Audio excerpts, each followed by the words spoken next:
How does the subconscious mind influence teen behavior and emotions, and how can teens harness this power? The subconscious mind is part of each of us. And um, when we tap into it, we can gain from its wisdom and knowledge. Personally, I believe that the subconscious mind extends beyond what's within our heads, within our minds, but can actually tap into other realms, which we can talk about if you like. But at first, you have to sort of be aware of it. You have it in there. And you see your subconscious mind in action all the time. You just don't recognize it. So, for example, when you walk and you don't think about walking, who's walking? If you're driving already, you've driven for a while, you might say, how did I get to a certain place? I didn't even remember driving here. That's because your subconscious mind was driving. When you're dreaming, your subconscious mind shows you things. When you daydream, depending well you direct yourself, your subconscious mind may be showing you something. So you can start learning from your subconscious mind by paying attention to the things it's already doing. But you can also take conscious steps to hear yourself better. So first step is to learn to quiet your mind. And in our modern world, people don't even take time to do that. So if you have a few moments between time sporting activities or school, you're going to probably reach for your phone and play a game or watch a video. You don't take the time to silence your conscious mind and think, because that's when the subconscious thoughts can bubble up. Another way of hearing your subconscious mind is going out to nature. Take a walk. Just observe things around you, and you will hear both things from outside, from nature, and also from inside, from your subconscious mind. And you could do something more formal. You could do something like imagine a whiteboard and ask your subconscious mind to write the word hello on it. And when hello appears, you can ask, am I speaking to my inner mind? And if it says yes, you can have a conversation.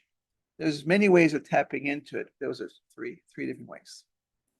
Gotcha. Yeah, it's really strange this as soon as we have a free moment when we're not doing something, we take the chance to do something, which is go on our phone. And we always remark about the shower thoughts. I have such crazy ideas in the shower. Well, that's the one place where we're just with our own subconscious mind. It's the last place before phones become waterproof type of thing. How do you establish that relationship? How do you get comfortable with that? Because for me, I'll give you an example. I usually go in a cafe and I'm standing in line. I don't go on my phone in the line. I'm just staring straight. I'm looking at the menu. I'm just sitting with my thoughts. That's comfortable for me, but I probably look absolutely crazy to other people because I'm not using my phone. It's a really strange behavior nowadays. How do we get comfortable with that action? How do we step out of the kind of social construct that expects us to use our phones at every free moment and tap into our subconscious?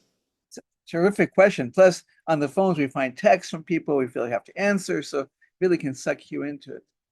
Well, let's take it a step back. I believe that um, in our society, especially we're talking about teens here, parents um, feel like they have to make sure their teens are happy and are active and doing something important. So they overprogram teens. I don't hear enough teens saying I'm bored, other than if they're not given their tablet or iPad or phone, they get bored. That's kind of sad. But like when I was growing up, you could read a book, you could go outside, and you'd get bored sometimes. And that was good because boredom, you've heard Benjamin Franklin's statement, necessity is the mother of invention. So when you're bored, you think of things to do, including hearing the subconscious. So some people are really uncomfortable being bored. And it's partly how they've been raised. They expect, if I'm not happy at this moment, something is wrong. It's okay to feel neutral. So, how do you get comfortable? First, understand it's okay. You have permission to not have a strong emotion of excitement right now. And not only that you have permission, but it's a good thing because then you can be more in touch with yourself. How do you feel? Um, I think a lot of people are judgmental of others and themselves. So if if they're not doing something constructive, and a perfectionist person is an example of that. Oh, if it's not perfect, I'm not good enough. But there are other people who, if I'm not being happy, if I'm not being entertained, it's bad. So I think people need to understand that it's okay, again, to just be them for the moment. Whatever state they're in is okay, and to be accepting and non-judgmental with themselves. So develop a relationship with yourself. In my book, the Life Guide for Teens, when we talk about relationships, chapter 11 talks about the most important relationship is the one you have with yourself. And you want to develop that relationship before making friends or getting into romantic relationships, because if you don't have a good feeling about yourself, it's going to affect your whole life, affect any relationship you have with somebody else. So how do you do it? You start by doing it, accept, observe rather than judge, and be receptive to who you are, because all of us have negative elements and positive elements. And the negative elements are good because you can learn from them. They're not bad. They're good. Just you have to ask, well, I'm don't pay attention well enough. Okay, what can you learn from that? Maybe not paying attention is a good thing when you're creating things because you can go into other realms.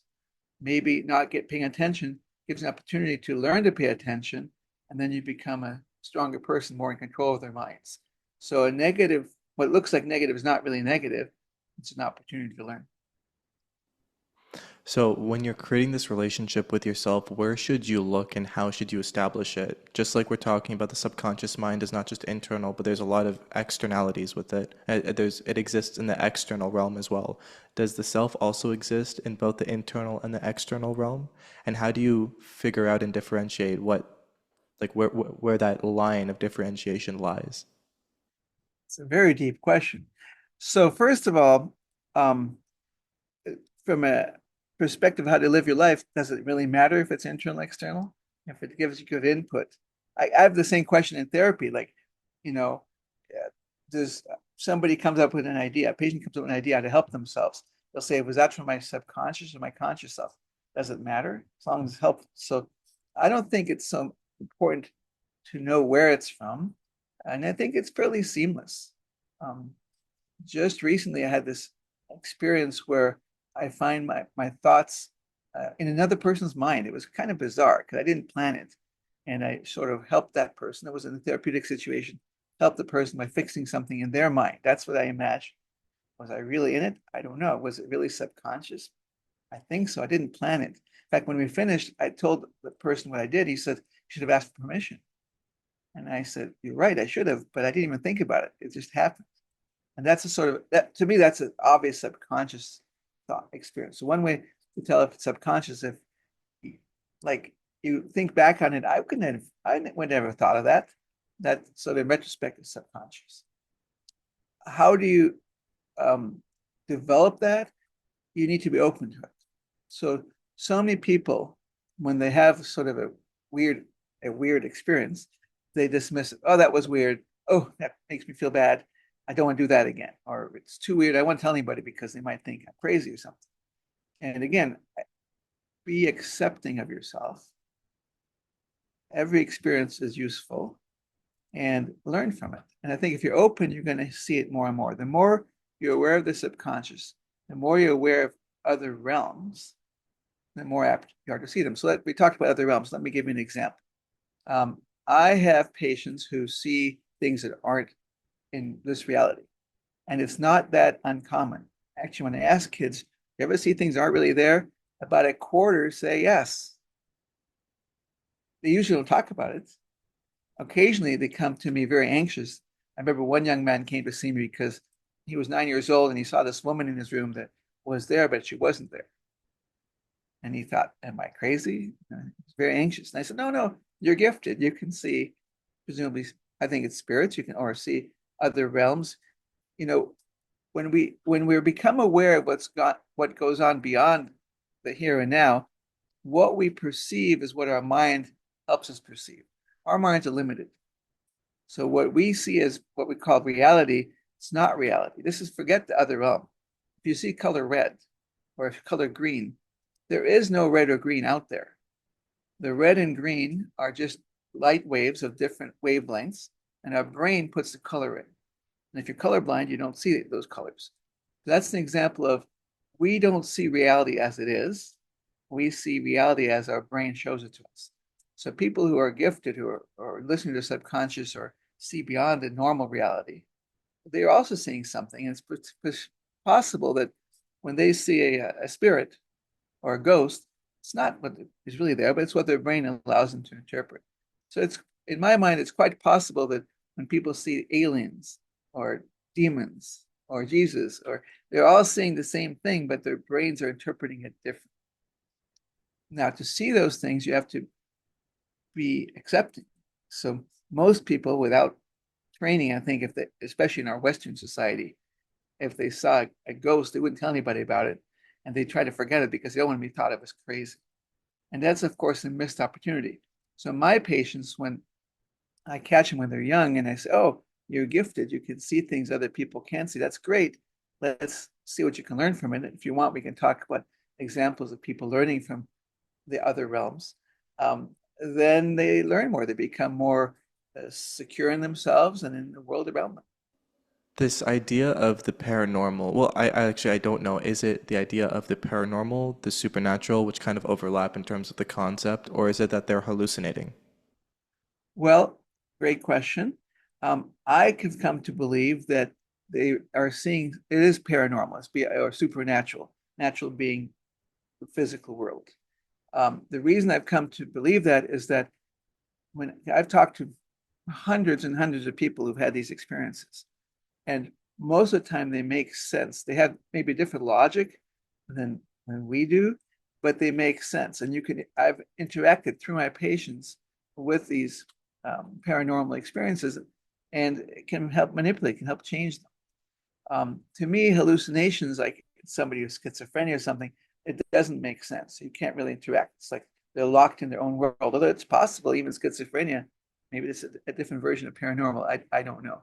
But I'm pretty clear that it's not just hallucinations. I've had some interesting experience. I had a Christian boy, a 14-year-old, who whose sole religious education was happy Jesus stories in Sunday school. He saw Hebrew that he didn't know, he didn't read, he couldn't read, but he could point on a Google letter chart to what he was seeing in his mind. And I interpreted immediately because I'm a native Hebrew speaker. I knew what he was saying. It was correct within the context of what we were talking about. We had the three different experiences. So that kind of experience makes me believe that well, he didn't hallucinate that. That's clear. And I doubt he ever learned it. I don't think his subconscious mind knows Hebrew, and he had no exposure to it. And yet, this is what made me think there's a force beyond that we tap into. This one experience of many. I'm actually writing a third book now. I wrote Changing Children's Lives with Hypnosis, and then we're talking today about the Life Guide for Teens. But a third book is going to talk about these unusual experiences with the subconscious. And the reason, by the way, I've not written about these unusual experiences, they're kind of hard to believe. And when I wrote my first book about hypnosis, I wanted people to understand hypnosis is a very useful tool in medicine and psychology. But I didn't want to go out and talk about demons and God because people would say, well, I can't buy into that. But I want to tell those stories and I'm working on telling them. Yeah, I love the book Many Lives, Many Masters, which delves into that as well. Yes. Um, what is this cultural hesitancy? Because, kids, I feel like, have a real signal for these types of things. I don't know when it turns off, but it does seem like very young children to teens or to early teens, let's say, have that signal, and then some people retain it throughout their lives. But we can talk about the signal in that sense, but what is this cultural inability to understand that, these 3D planes, maybe 4D because three dimensions and time running forward, but these 4D planes of reality are not it. It's not all that there is. Well, it's Western society that doesn't accept it. There are societies on Earth that do accept it. Indian, not American Indian, but Indian society, seeing spirits being reincarnated is normal course of events, as an example. So why do we not accept it? Well, I think first of all, if we accept it, it makes things more complicated. So your ancestors are telling you what to do and they're arguing with your current family, that's a problem in Western society. And you're right about kids. I mean, kids under 6 typically talk about imaginary friends. And we tell them it's imaginary, it's imaginary. I'm not so sure. I think they might be seeing things that we just tell them it's imaginary. In our society, if you tell somebody I saw something that wasn't there, they'll call you crazy. They might even give you medications. So we teach people don't talk about it. It's really interesting. If you study history, um, I think the prophets of old were people who saw beyond and they were revered. And then later on, in Salem witch trials, they were put to death. And later on in the 19th century, they were put into asylums, sane asylums. And now we give them medications to suppress the voices. And how sad that is, because, for instance, I saw a girl once who, she was 12. She was very anxious because she saw a ghost every night telling her to kill herself. And she had seen her share of psychiatrists who tried to suppress the ghost with giving her medications, antipsychotic medications. And twice she actually tried to kill herself. And she was in psychiatric hospitals. I saw her because she was anxious. I was a lung doctor at the time, but I know how to listen to my patients. So I asked her, may I speak to your ghosts? And she said, I could. Well, first she said she couldn't because the ghost only came at night. And I told her, oh, you can invite her here. Now, I did not see the ghost, but I could ask the ghost through my patient questions. And I asked the ghost, is it true you wanted to kill herself? And she said, yes. I said, well, why? Because she's had a horrible childhood. She said, I wanted to be able to relive her childhood in a better way. And I could follow that logic, ghostly logic. And I said to the ghost, but I'm teaching her how to cope with her horrible childhood. And when she dies of old age, not if, but when, she can relive her childhood if she wants to. And the ghost said, okay, that works for me. I would like to become her guardian angel. And I said to the girl, is it okay if the ghost becomes your guardian angel? And the girl said, yes, as long as I don't have to see her anymore because she scares me. I said to the ghost, is it okay if you're not seen again? The ghost said, yes. I said to the ghost, say goodbye to the ghost. And the ghost was never seen again. This is the one who came every night, never seen again. And we took her off all of her antipsychotic medications. Off she went. I wrote that story in my first book, Changing Children's Lives with Hypnosis. That's as far left as I went, left field as I went. But I'm going to tell you the rest of the story because it gets stranger. So after this session, I wasn't quite sure what was going to happen next. They don't teach you about ghost stories in medical school or psychology schools. So, and this girl had tried to harm herself a couple of times. So with her permission, we told her mother what had happened. And the mother said, oh, what did the ghost look like? And the girl said, she was like a 3-year-old girl in a white dress. And the mother said, oh, that's who I've been seeing around the house some mornings. And she never saw the ghost either.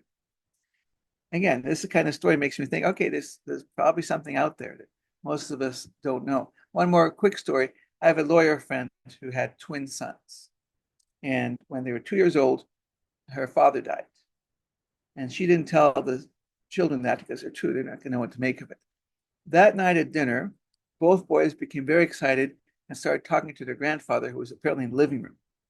My friend looked in the living room. There's nobody there, but the boy sure acted like somebody was there. I think he was there.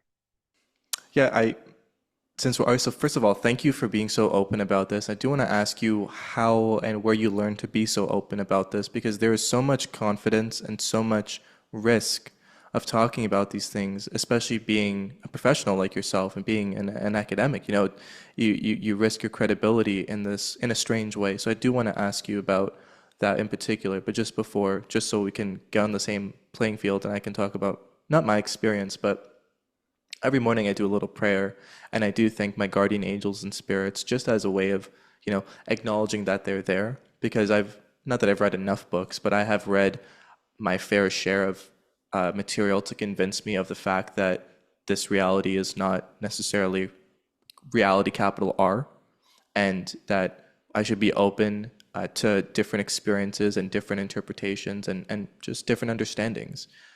Just because I'm not able to experience it doesn't mean that it doesn't exist. Like on ayahuasca, for example, going to the DMT realm, it's a very short-lived trip, but it is a portal that you can access and you can meet all the psychedelic entities, right? And so you can interact with them. Doesn't mean that they don't exist. It's just they don't exist in your instantaneous state at that moment. So I just wanted to say that.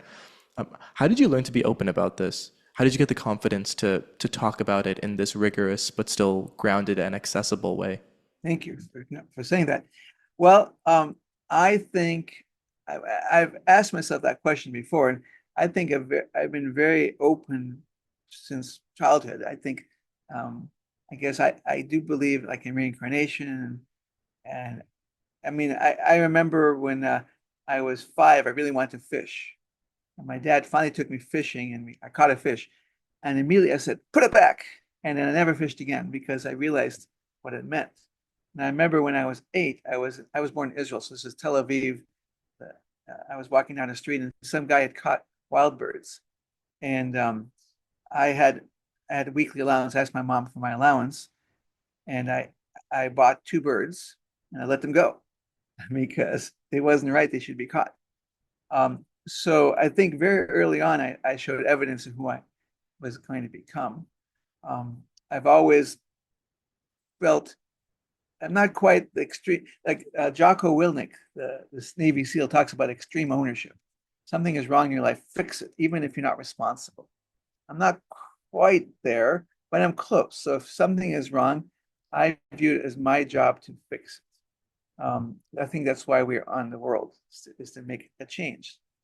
So for me, saying something like, "Well, that's the way it's always been," or "That's the way it's supposed to be," doesn't work. If it's wrong, I feel obligated to fix it.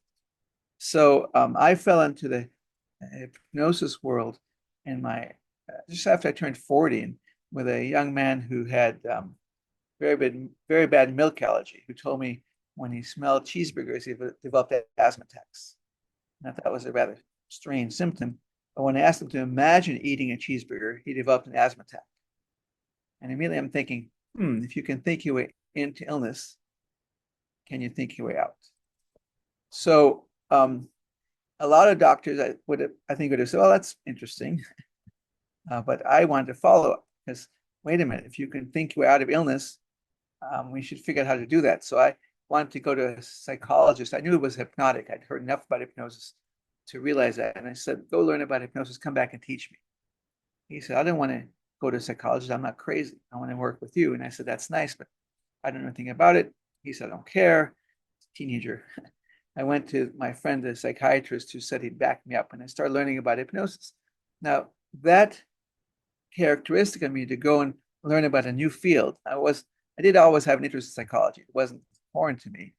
I think a lot of people would be hesitant to do, but I feel obligated to do it because if I don't do it, who's going to do it?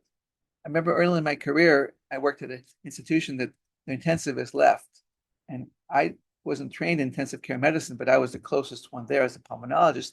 So I did it, even though I felt uncomfortable, because if you can help, you should do it. So that's how I'm open because I feel that if the door opens and it's something you can do something about, you should do something about. And then I started hearing these stories, some of which I've shared with you. And rather than saying, no, that doesn't make any sense, or ooh, that's scary, I just follow them. And the principle is this: I'm supposed to help my patients, right? So if a patient tells me this is their reality, who am I to say that's not real?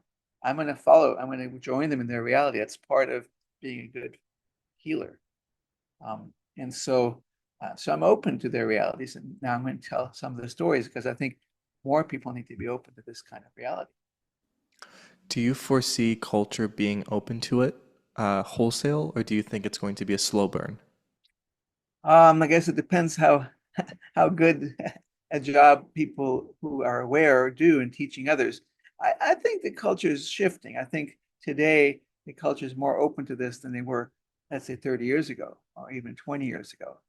I think maybe the internet has exposed more people to these ideas, so they're at least aware this is happening. I think there's a lot of fear out there. So some of my colleagues, when I talk about what I do, they, oh, I'll tell person comes in with a physical symptom. One of the things I talk about is There's oftentimes psychology drives your physical symptoms.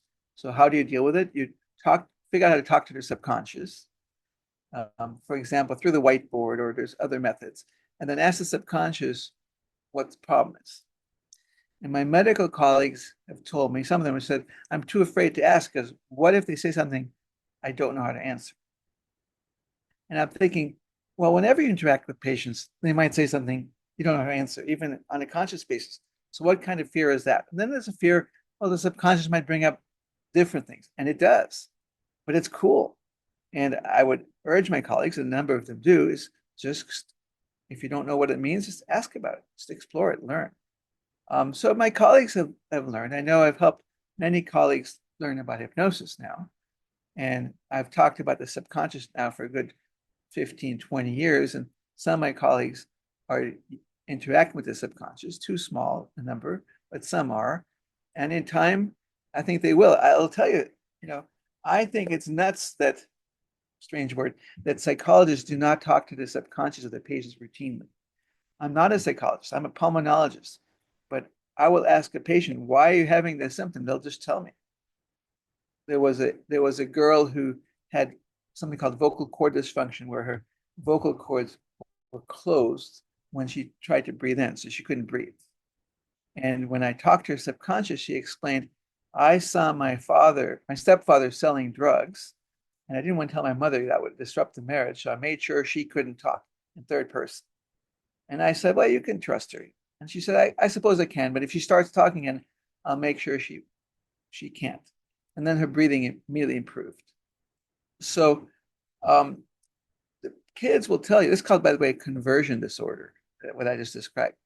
And psychiatrists often say there's nothing to be done but conversion disorder, which is nonsense. You can actually, if you figure out why it's there, you can help it go away.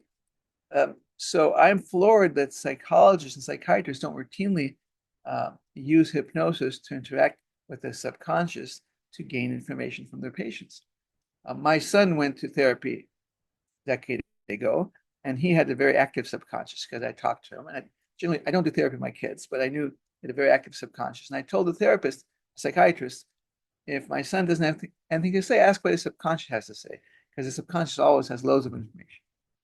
After 3 sessions, the psychiatrist said, well, we're done. Your son has nothing to say. I said, well, did you ask him what his subconscious would say? No, I didn't feel comfortable doing that. Come on. So why wasn't he comfortable? He wasn't trained. And this problem of adopting a new way of thinking is pervasive throughout our society. It's not just psychologists.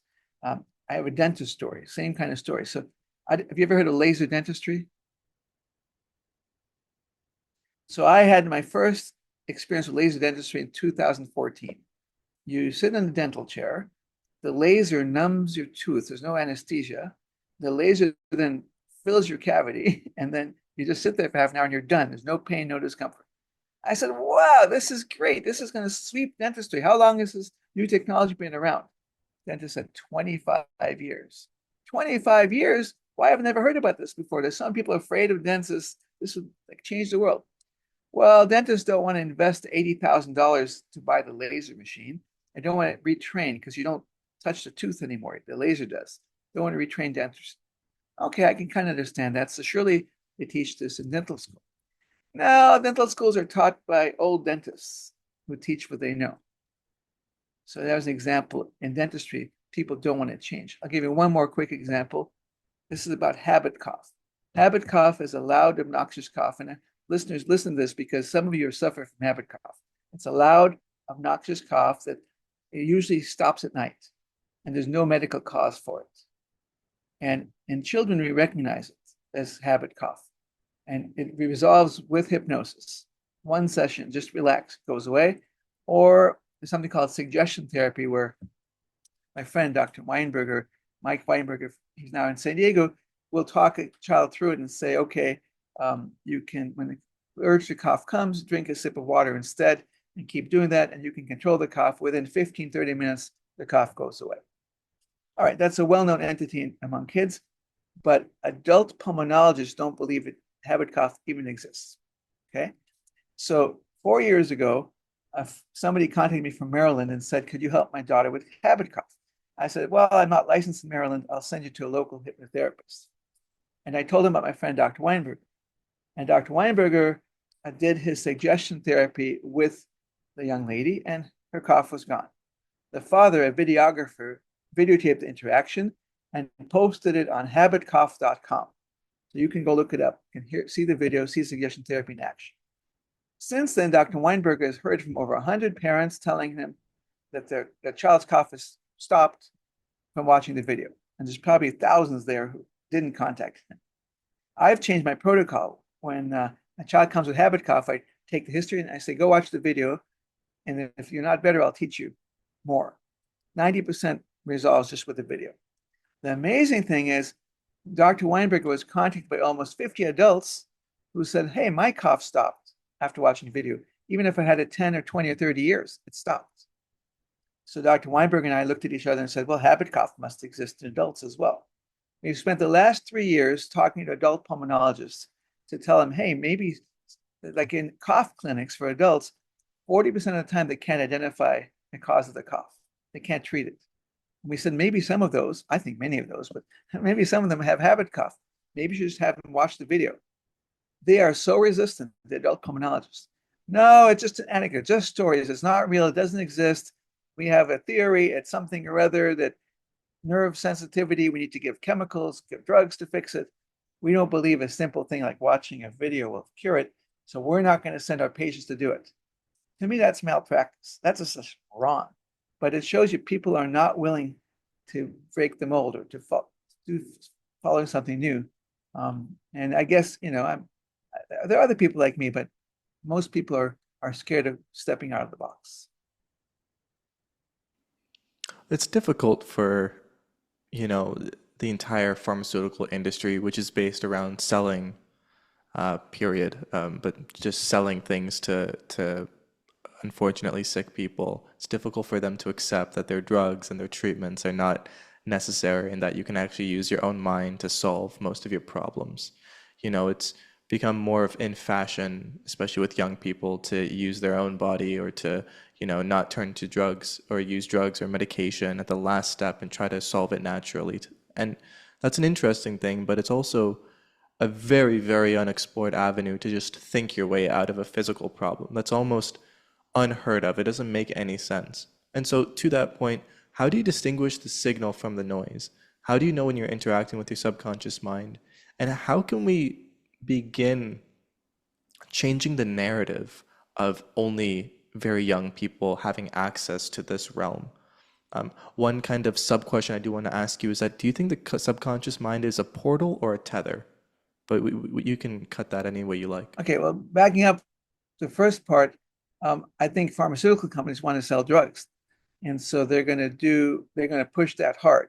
And they push a lot of money. You see all those ads on TV. I've seen an ad on TV about listen to your subconscious. In fact, as I'm telling you this story, well, two stories come to mind. One is 17 years ago, I developed diabetes because I was overweight by half of America, and I developed diabetes.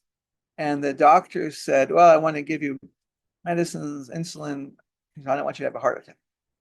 He said, if you're really fat, I would do bariatric surgery, but you're not that obese.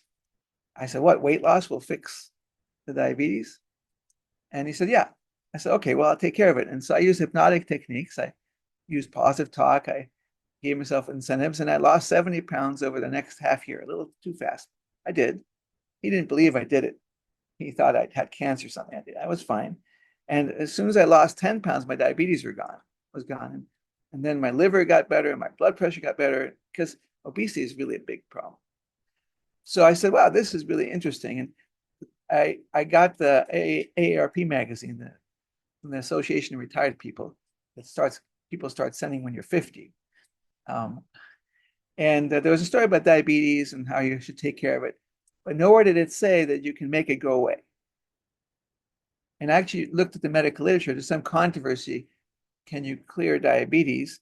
And people generally agree that if you haven't had it for 5 years, you're cured of it. Although you have a genetic tendency for it. I still have to be careful. I could develop it again. But don't watch my weight. So I wrote a letter to the AIP magazine, like one paragraph saying, hey, another thing you should do when you have diabetes, control your weight, and maybe it'll just go away. You won't need all these medications. They wouldn't print the letter because I think it's because pharmaceutical companies sponsor the American Diabetes Association and they want to have a lot of diabetics. I know that's cynical. I think that's true. I think, and there's no market for getting better. Nobody will pay you for getting better with your mind. So that's a story. And another story comes to mind. I know that's a long answer. Back in the year 305 AD, when the Catholic Church was organizing itself, and the Roman Emperor Constantine called a synod to decide if the Roman Empire has become Catholic or not, and whether Jesus was divine or not. It was actually a majority vote. If you study the history, that Jesus was divine. Not everybody agreed. They also decided what gospels will be in the Bible. They picked the four we have: Matthew, Luke, Mark, and John. And there was 20 other gospels running around, and they were declared heretical. They were all burned. And we didn't know what was in them until 1945. It's a fascinating story. An Egyptian farmer is plowing his field. He comes across a clay pot. And he said, oh, there's a treasure in it. And there was parchment.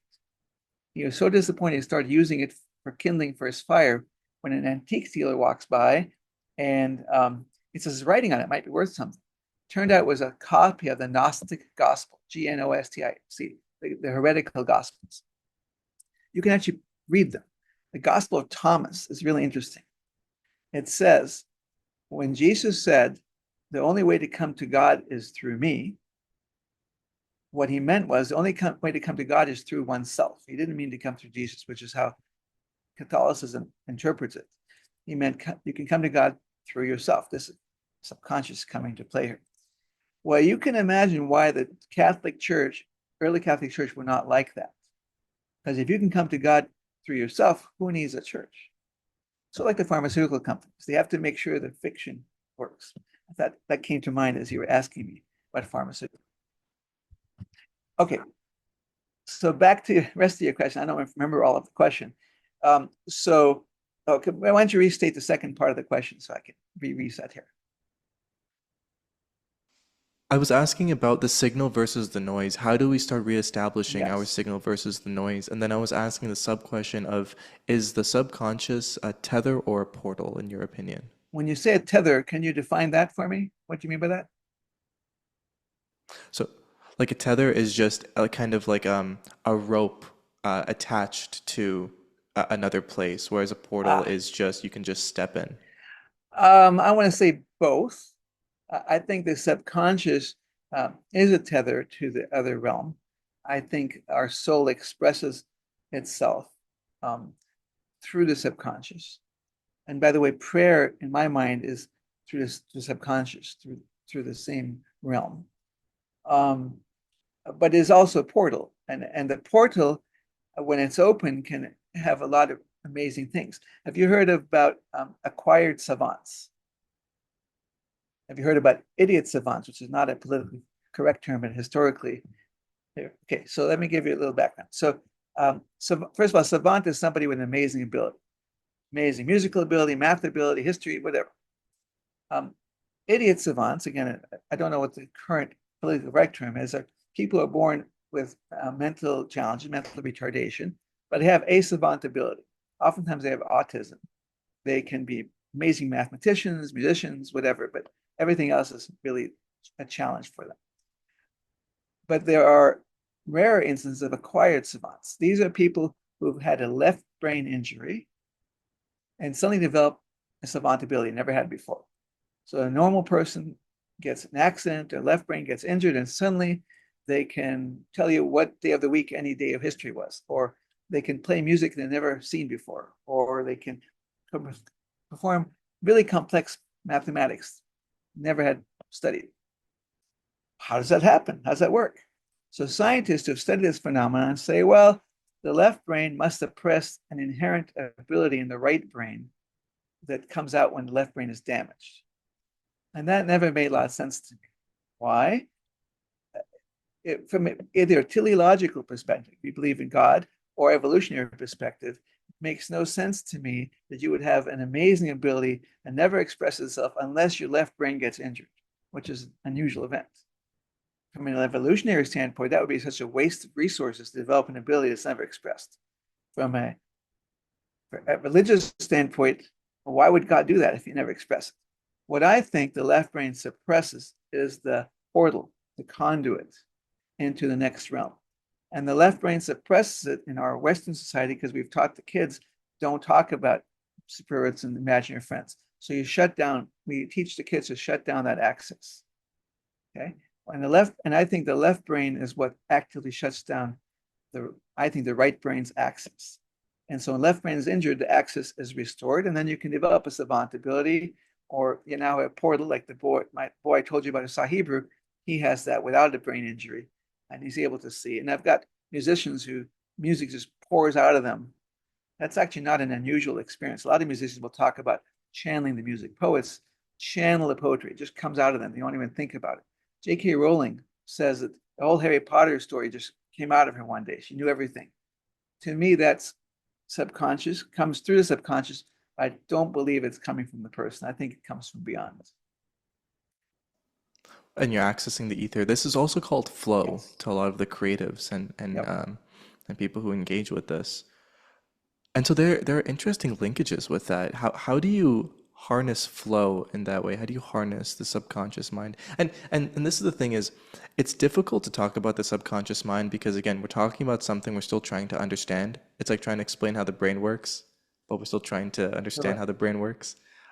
The brain is trying to explain how it Correct. itself works, type of thing. Is the subconscious mind a muscle, or is it, and I apologize if this is abstract, but is it more of like a journey? You asked terrific questions. Um,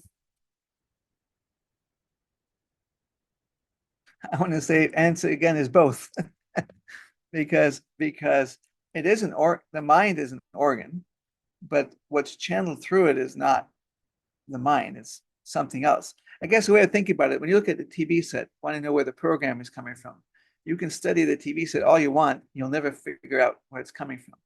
So the subconscious mind is like, or the mind is a TV set, and what's channels through it is programming, and you can't figure out where the program is coming from if you restrict yourself to looking at just the mind.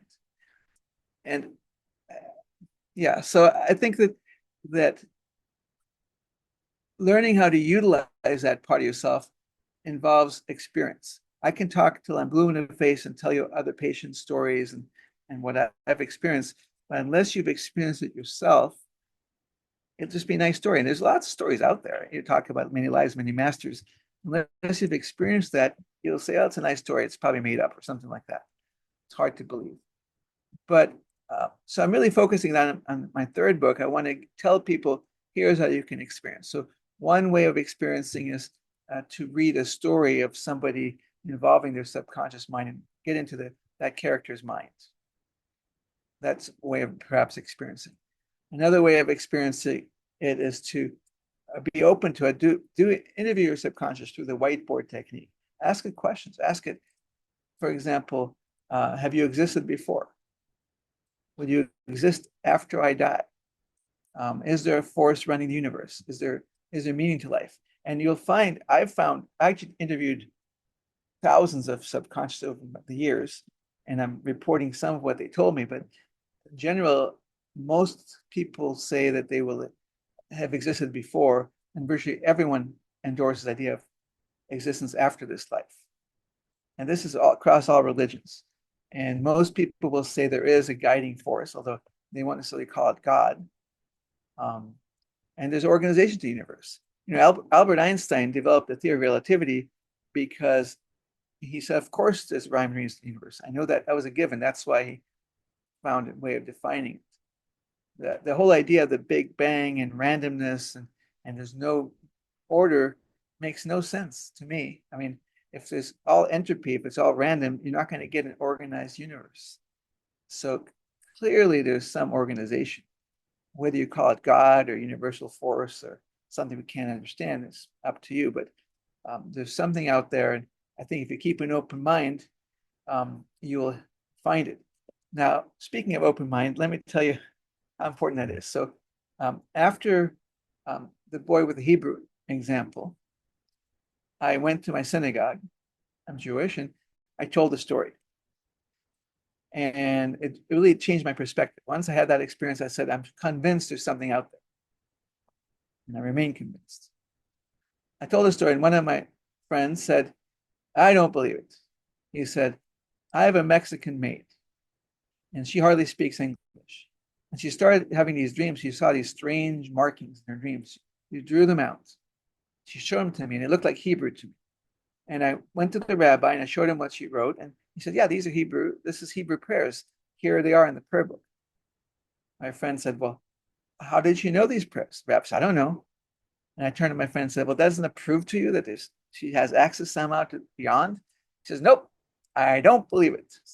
Okay. If you don't want to believe it, you don't. You know why people don't want to believe things?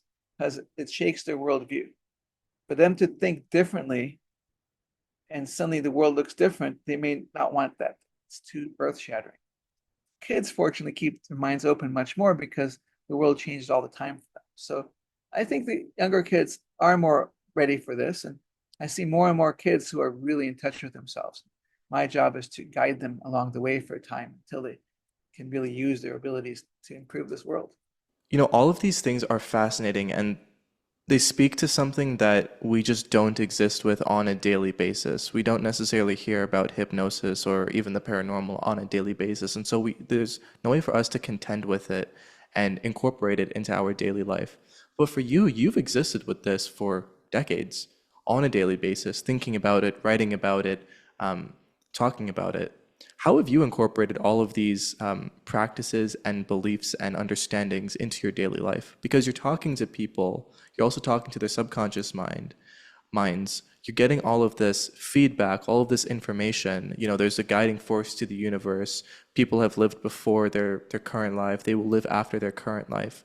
How has that changed you as a person? Because clearly the corporeal body is not the end all Well, be all thing. again, you ask excellent questions. First of all, um, I choose to be happy. I am generally really happy. Why? Because I understand my role, help people. I do a pretty good job at it. I don't even think it's me that's helping. I think that universal forces uses me, channels me to do good. And every day I get to see people who want to learn and I teach them. And some of them are really special, really unique. I think feel like they're sent to me. I've had experiences where it's been really obvious they were sent to me, which is a whole other story, that the universe, how it's organized. So, when bad things happen, they're there for a reason. They are there to teach you something. It's not bad. There's nothing bad. You learn from it, and then there's good. I had one patient who saw the devil, and the devil was trying to make a deal with him. One of the deals he offered was in exchange for the patient's soul, he would never come to earth again. And the patient considered it. And I said, no, not a good deal. I said, who are you to banish the devil from earth? If God didn't banish the devil, why should you? And then we had a discussion. Why does God permit Satan to exist? And the answer was, well, by having badness, we have a choice to do good. Without badness, there is no good, or you can't express it. So I think there is evil in the world. And I think each of us is capably evil. And we have a choice. Do we do it or not? So I choose to do the best I can to be good. I choose to be happy. And so I can live my life in that kind of fashion. Now, so that's the how and I use my subconscious all the time. And I see my subconscious in action. If with a patient I'm not sure what to do, I go into a slight trance and then I know what to do. And sometimes I do things without thinking about it. And then later I said, well, that was really pretty cool because I trust myself. Also, how I counsel patients make a big difference. So I used to be a pediatric pulmonologist and I work with kids who were dying.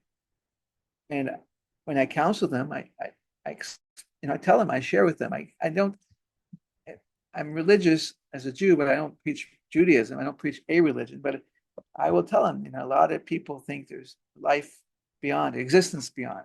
And I believe I think you're going to exist. And here are some stories I've experienced. And it's comforting when you are really sick and there's no apparent hope. If there's nonetheless hope of the next existence, that's comfort. Or kids who have a serious illness. affect them their whole life.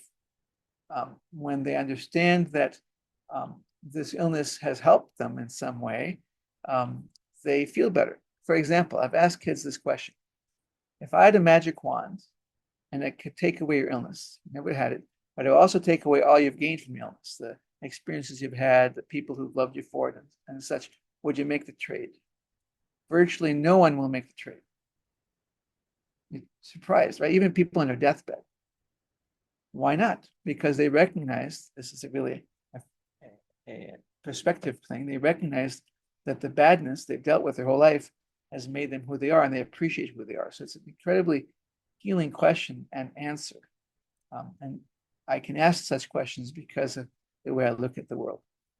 Apologize if this next question is dark and uncomfortable, but this talk of the devil, did that gentleman tell you what the devil looked like or how the devil showed up? Is the devil an entity or a That force? particular patient Both? um, actually saw four demons, he said. And one was a man in a one was a man in a tattered suit, one was a man in a black suit, one was a man in a red suit, and one was in a white suit. And later, it turned out the devil was the one in the red suit. Surprise. So he didn't see the devil how how we think of devil horns and all that. Now the man in the black suit was named Leviathan.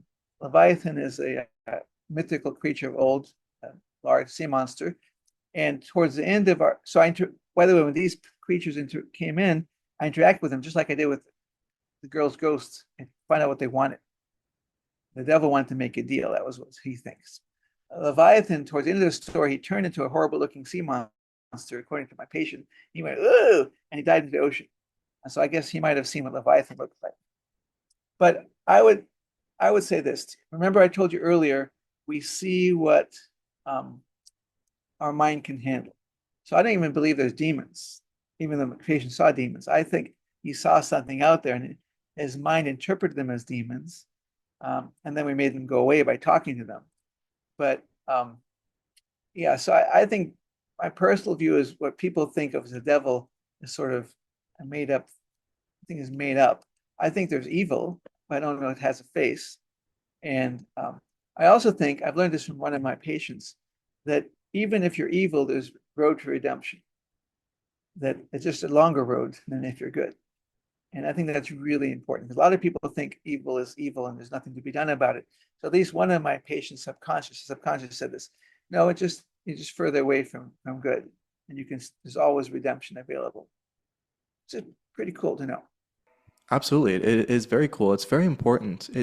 It says something. So actually, I will ask you, what does it say about the human mind and the human soul and the human condition that all of these things can exist? You know, evil doesn't have to be fundamental, but it still exists, and we can still take control of it. We can still understand it. We can still use our words and use our power, however it comes out, and banish it or deal with it and control it. What does Well, that I say think, about us again, as with a my species?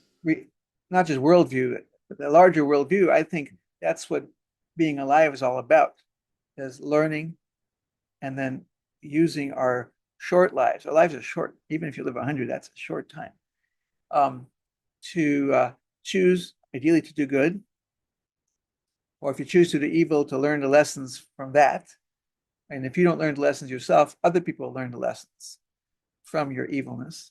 And then the way I think you'll learn in the future life, which is a kind of a Hindu thought. Although Jews also believe in reincarnation, the Jew, not modern day Judaism, but mystical Judaism, they talk about reincarnation. So it's not only Buddhists or Hindus, sorry. So I think the human condition is a chance to learn to become stronger as souls. I think we have, to me, the ultimate goal is to be kind and helpful to each other. That's the ultimate goal. And boy, our society has a lot to learn, doesn't it? We are the opposite. It is sad what's out there. It is sad, this cancel culture. This, oh, you vote for Trump, I'm never going to talk to you again. Or you vote for Biden, I'm never going to talk to you again. It's ridiculous. We paint people with caricatures. That's the opposite of kindness. Kindness is saying, oh, you voted for the person I didn't want to. What was your thought process? Why did you vote that way? Oh, well, I can see why you think that way. I have different priorities. For example, um, maybe somebody voted for Trump because they like the policies. They may not like the man, but they like the policies. Another person voted against him because he doesn't like the man, but the policies aren't as important. So you're going to come to two different conclusions, but it's not like one person's evil and one person's good. It's just you have different priorities. And people don't seem to understand that. People would, oh, you make me feel uncomfortable. Don't say it. That's ridiculous. That's the opposite of being kind. Being kind, and I teach this on a family level to parents and their children. Being kind is not telling your child what to do, even though you know better. Being kind is listening to your child and fully listening. So many parents, the child starts to explain, you're lying, you're not telling the truth, you don't know what you're talking about, and shut the kid down. That's not good parenting. Listen to your child, and then the child should listen to you, obviously. And then here's the part that parents have trouble with. If the child, let the child make the choice, especially we're talking about, let's say, younger teens, not preschool, not elementary school kids. Elementary school kids often do what you tell them if you're a parent, but when they get to be teenagers, they want to do their own thing. Let the child make the choice, even if you think they're wrong. Let them learn from their missteps. Now, I'm not saying they should cross the street without looking or use drugs or have unprotected sex. Those things could be life changing or end your life. But minor things, and most of the stuff is minor, let them choose. And that's how kids grow. They grow by making choices, and some of them are not so wise, and they learn from that. I give this example. I say, when a toddler learns to walk, they trip, they fall, they get up, they trip, they fall, they get up, until they learn to walk. Each time they trip, their brain learns, oh, I can't walk that way. Teenagers are the same journey. They have to make the mistake. So the parents, the helicopter parents who prevent their kids from making mistakes, or worse yet, the bulldozer parents who clear the field so there's no obstacles, they're doing their children great disservice. These children don't learn how to deal with obstacles. And maybe that's why we have the cancel culture, because when somebody says, I voted for somebody you don't agree with, I can't hear it. I don't want to hear it. It hurts my feelings. They don't know how to deal with it because they haven't had the experience. So we're talking a little bit about societal change. How do we improve things? First, I think each of us can be a role model. Um, like I will talk to my patients about politics all the time. And I like it when we disagree. I like it when we disagree because then we can talk about their viewpoint, my viewpoint, and sometimes we can come to an agreement between, or we can agree to disagree, but we remain polite and respectful of each other. That's modeling. And in our schools, unfortunately, they're given one viewpoint oftentimes. Our colleges, oh my gosh, we're not going to let another viewpoint. If you say something that makes me feel bad, I want to hear it. That's not teaching. So this is where our society is at. And to move forward, I think we need to practice kindness, including respecting each other, understanding we all want, most of us want to better the country, we just have different solutions, finding ways to compromise. You see it in Congress. Congress can't compromise either. It's like we're dysfunctional as a society. So we need leaders who will do that for us. Unfortunately, at this point, a moderate leader who would say what I'm saying, they would be hated on both extremes, right? Because I'm saying we should listen to you. But I think the country is ready for it. I think there's plenty of people who believe what I'm saying, that we should compromise and respect each other and find ways that we can work together. And so when that candidate finally speaks up, maybe not be a Democrat, Republican, it's another problem, but maybe we can change the way the country is going. Because our leaders, they're their role models. You see a leader saying half the country is garbage, or a leader saying that half the country wants to destroy the country. That's not kind. That's the opposite of kindness. There's always hope. Does the subconscious contribute to nuance? One of the things I was going to ask you is what does a society that uses its subconscious look like? And if we understand that Eastern societies use it, is they have a normalized use of their subconscious, and we import that into the West, it on the surface it seems plausible, but we also see that Eastern concepts like yoga or karma imported into the West or just these artificial wrappers, they lose all their meaning. It's just like these nice terms that have some meaning that contribute to capitalism, but the typical person going to a hot yoga class is not channeling energy through their body. You know, people talking about karma are not really channeling the Bhagavad Gita. They're just talking about karma. Karma is a B word type of thing. How- I Is think so. I the think as same you're thing for the talking about it, subconscious, people do go you to think? church or synagogue and they heard about how to behave and then they don't apply it at all. So um, I think it's going to be a process.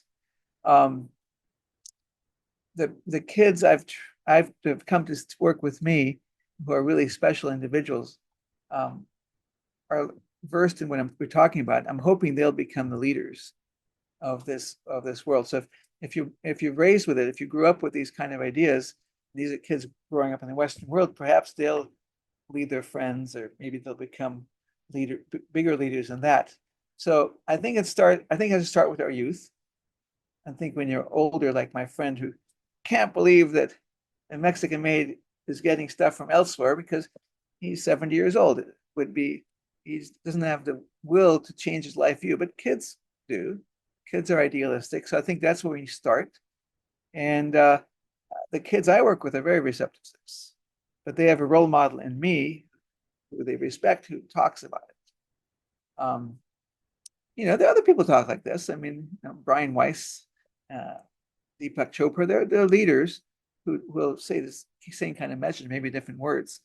Um, and we just have to keep, I think if we can get one of these people in a political position, the problem is that to be a politician, you got to be kind of nuts or you got to be willing to deal with all the garbage. And like I haven't wanted to get in politics because I want to just take care of patients. I just want to be kind. I don't want to fight other people. And so it sort of limits the change in terms of politics. But I think spiritual leaders can help. I think I read a book a book about Hinduism. The author was an Amma, which means a teacher, and she said in the book, which I really liked, she said, first of all, there are not many Hindu gods. She said there are many Hindu representations of God, but there's only one God, and she believes every religion sees one aspect of God. So she's accepting of all religions. And I really like that. I think if we can accept that, so I would challenge the Catholic Church or the Jewish Church or the Muslims to recognize they have a view of God, which is cool, but to accept others. Now, that would be a lot of religion will not accept that. You know, Catholicism, the more orthodox part of religions will say, no, there's only our way is the correct way. I think we need as a world to move beyond that because obviously that's not true. It's obviously not true because other many religions have survived. So if we can be more like Buddhists or moderate liberal religious people, if you want to use religion as a tool, then we get a change in society. And I would encourage, like Pope Leo, he seems pretty progressive. Maybe he'll continue what Pope Francis started. And I think that in Judaism, the more conservative reform people have moved things along fairly well. I would love to see it in Islam as well, because those are the three major religions. Buddhism already is there from my perspective. A lot of kindness and I mean the Dalai Lama, I think he's the leader of the Tibetan Buddhists. He says practice compassion, be kind. This is his message. I respect him greatly. If you had a magic wand and you could understand one thing about the subconscious mind, what would it be? So I think that the subconscious mind is an emanation of God and or the universal force. I want to know how much the overlap is. Like, is the subconscious really part of God, or is the way that God communicates us through it? I want to have a better understanding of how it operates. I think the answer might be different for every person, though. So maybe I guess I'll just wish it for me. Is it a portal, a receiver, a tether, all Yeah, three, something else? yeah, The problem, and this is what I realize as I learn other languages, is that our ability to conceptualize something even in our subconscious is limited by the language we speak, correct. unfortunately. I think that's very true. And I think I've had the privilege of working with kids as young as 8. who are in touch with their subconscious. And what they report is quite different than a 70-year-old because they have very different language. And I had one patient who his subconscious told me what his next life would be. And it gave me the name of his next life. I haven't seen that life show up yet, but if they show up at the age of 2, what are they going to be able to say? They're a 2-year-old. So we are limited by our human form. We are limited by our human abilities. And while we might be aware, like I think babies' subconscious is pretty developed, but it just can't express itself. And I think as we get older, we can express it ourselves better. Yeah, we're limited. And I think our understanding what the subconscious can be is also limited. And I think some of our understanding will come in feelings as opposed to words, and explain what those feelings are is also limited. For example, I will meet a person in the waiting room and I will feel immediately connected to some people, just immediately. What is that? It's not a physical thing. I've never known them before, at least not in this life, but the connection is there. And then as soon as I connect, we're going to be great friends. I can tell right away. And then they do hypnosis well, the subconscious talks, it's right there. So I'm picking up something I'm not even aware of, that the connection is there. And it's hard to put into words. That's okay. I can live with It, it. it does feel like, in a strange way, the experience kind of overrides the subconscious, where babies have less experience and less capability to wield language, and so their subconscious is almost more fully developed and exists in a pure state. They're just not able to express it. Whereas a 70-year-old has had so much experience and has so much capability with language and so much they've wielded language for so long, but their subconscious maybe exists in a less pure state, so that they're able to express it, but just not in that pure way. Correct. And maybe that's why, as children get to that middle ground of being able to use language in a way that means something to adults or means something in general, they're able to talk about the people that they see or the experiences that they have. And that means something to us. It just, we don't have any priors, any cultural parameters for that to mean something, for that to be meaningful in modern society, which is a shame, but at least it gives us some type of benchmark to improve upon. There's some way, there's somewhere to go. Right. So I agree. I mean, like some of the subconscious I interact with speak in images rather than thoughts. So one 19-year-old, I often ask the subconscious, what advice do you have for the patient? So it's like an open-ended question. And he showed him a tree. And by asking more yes and no questions, we figured out the advice was that my patient, like a tree, still has growing to do, but he's well rooted and he'll do well. That was the message. But came as a tree. And so to convey that fully in words, and I'm sure we didn't get the whole meaning behind it, but imagery predated language and human experience. So, I think imagery can convey more, I think, than just language can convey. So we're limited when you ask me these questions because I can't have you feel what I feel, and I can't explain what I can't explain with words. We talk so much about the mind and then the subconscious mind. What is consciousness in that way then? What is consciousness? Well, there's a lot of studies and discussions, but I would say, first of all, consciousness involves self-awareness. And um, I think, and by the way, consciousness doesn't mean that what we think is what we really, how do I put this? You can say consciously, I made a choice for a particular reason, but it might not be the right reason, but you believe it. So for example, in hypnosis, you could do something called negative hallucination. You can tell a person that they can't see something that's there in the real world. Okay, that's negative hallucination. So I'll tell a kid, okay, you can't see the pillow on the floor.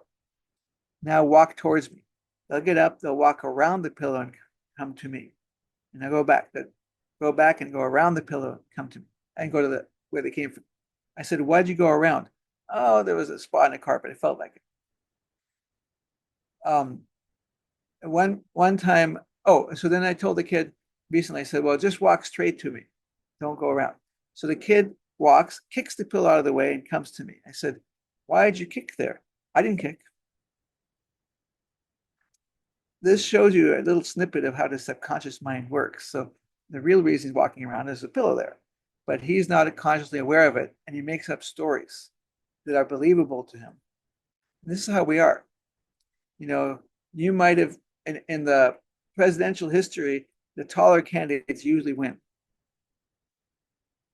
Why? Well, I think people are attracted to tall people, but they would never say I voted for Abraham Lincoln because he was tall, right? So they make up a reason. Well, I liked his policies against slavery, whatever. So we often don't know why we do things, and then we make up a story that sounds believable to us. That's the interaction between conscious and subconscious.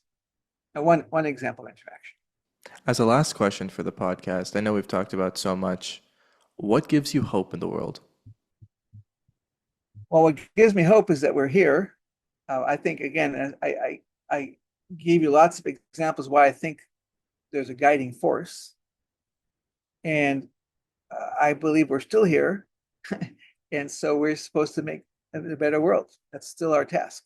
So I have hope because, um, you know, they say God doesn't give you challenges you can't overcome. I think that's true of the world as well. We have a lot of work to do, but that's what makes life worthwhile. And if we have some unique challenges in the current century, then all right, that's our challenges.